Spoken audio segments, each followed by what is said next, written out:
Na-miss mo na ba ito, ka-low carbs? Peanut butter? Yes po. Halika po, gawa po tayo ng low carb, no added sugar na peanut butter. So una, kailangan po natin ng 2 and a half na roasted peanuts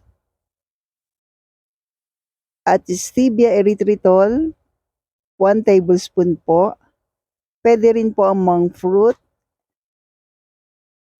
Then, mix lang po natin sa ating food processor. And please don't forget to like and follow po para updated tayo sa ating mga low carb kaalaman, low carb meal, low carb bread.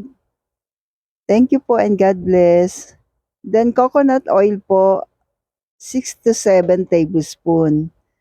Lahat po ng ating mga essential ay available sa Jeddar's Green Dahan.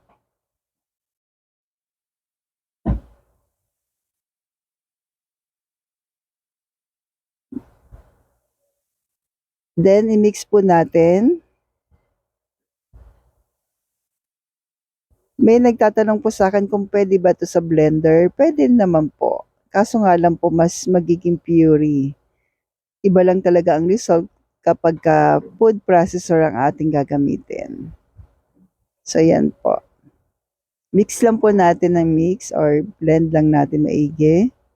So, depende na po kung gaano ka-puree ang gusto niyo po. So, yan po yung sa akin. Yan. And paalala po, yung peanuts po kasi ay medyo mataas sa carbs. So ito, ginagawa ko lamang po ito panghalo po sa ulam o kaya sa flourless bread. So stay healthy, stay low carb po. Thank you.